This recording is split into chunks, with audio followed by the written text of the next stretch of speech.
আসসালামু আলাইকুম বন্ধুরা, নতুন এপিসোডে আপনাদের স্বাগত। আজ আমরা জানব নামাজ না পড়লে কি কি শাস্তি হয় সেই সম্পর্কে। বেনামাজের শাস্তি: নামাজ ত্যাগ করলে, রীতিমতো আদায় না করলে তার উপরে 15টি আযাব নাজিল হবে। দুনিয়াতে 6টি, মৃত্যুর সময় 3টি, কবরের মধ্যে 3টি, হাসরের মাঠে 3টি। দুনিয়াতে 6টি আযাব হলো: নাম্বার 1, বেনামাজির হায়াত কমে যাবে। নাম্বার 2, বেনামাজির জীবনে বরকত হবে না। নাম্বার 3, বেনামাজির চেহারার সৌন্দর্য থাকবে না। নাম্বার 4, বেনামাজির কোনো দোয়া কবুল হবে না। নাম্বার 5, বেনামাজির সব নেকি বরবাদ হবে। নাম্বার 6, বেনামাজির নিকট হতে এসব রহমতের ফেরেশতা ভেঙে যাবে এবং একসময় ইসলাম হতে খারিজ হয়ে যাবে। মৃত্যুর সময় 3টি আযাব হলো: নাম্বার 1, বেনামাজি মরার সময় অপমানিত, লাঞ্ছিত ও অধিক কষ্ট দিয়ে তার জান বাহির করা হবে। নাম্বার 2, বেনামাজি ক্ষুধার্ত অবস্থায় মরবে। নাম্বার 3, বেনামাজির মৃত্যুর সময় এত পিপাসা হবে যে মনে হবে 7 দরিয়ার পানিও যদি মুখে ঠেলে দেয় তবু বুঝি পিপাসা মিটবে না। কবরের মধ্যে 3টি আযাব হলো: নাম্বার 1, বেনামাজির কবরের পাশে তাকে পিষতে থাকবে, এতে তার এক পাঁজরের হাড় অপর পাশের হাড়ের সঙ্গে মিশে যাবে। নাম্বার 2, বেনামাজির কবরে ধাউ ধাউ করে আগুন জ্বলবে। নাম্বার 3, বেনামাজির কবরে বিরাট বিরাট সাপ এসে ঘুরে যাবে এবং এক ফেরেশতা এসে ঘুরতে থাকবে।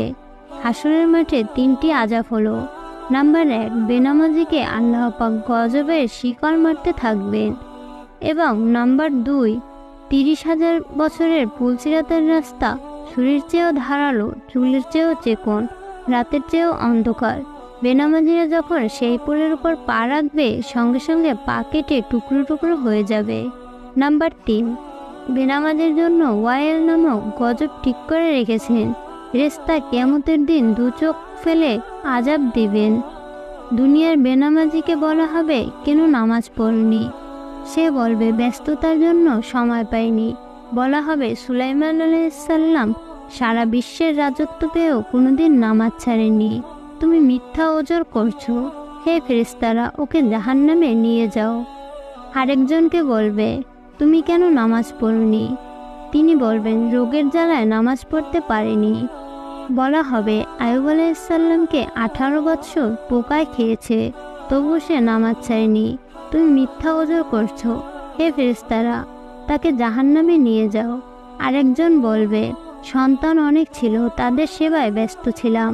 বলা হবে, ইয়াকুব আলাইহিস সালামের ছেলে মেয়ে তোমার চেয়েও বেশি ছিল। ইউসুফ আলাইহিস সালামের জন্য কাঁদতে কাঁদতে অন্ধ হয়ে গিয়েছিল, তবুও নামাজ ছাড়েনি। তুমি মিথ্যা ওজর করছো। হে ফেরেশতা, ওকে জাহান্নামে নিয়ে যাও। বেনামাজি স্ত্রী লোক হাজির করা হবে। সে বলবে, স্বামীর কাজের চাপে তাহার ভয়ে নামাজ পড়তে পারেনি। বলা হবে, ফিরআউনের স্ত্রী আসিয়ার স্বামী বড় জালিম, তোমার স্বামী বড় জালিম না? জালিমের সাথে বিয়ে হয়েও নামাজ ছাড়েনি। তুমি মিথ্যা ওজর করছো। ওকে জাহান্নামে নিক্ষেপ করো। আমাদের নবী হযরত মুহাম্মদ সাল্লাল্লাহু আলাইহি ওয়াসাল্লাম বলেন, অতঃপর ফেরেশতাগণ তার মুখমণ্ডলে আঘাত করতে থাকবে। খুব ভয়ঙ্কর সাপ বেনামাজিকে পেঁচ দিয়ে ধরে মনের আনন্দে দংশন করতে থাকবে। এই ছিল আজকের ভিডিওটি ভালো লাগলে একটি লাইক করুন এবং শেয়ার করুন।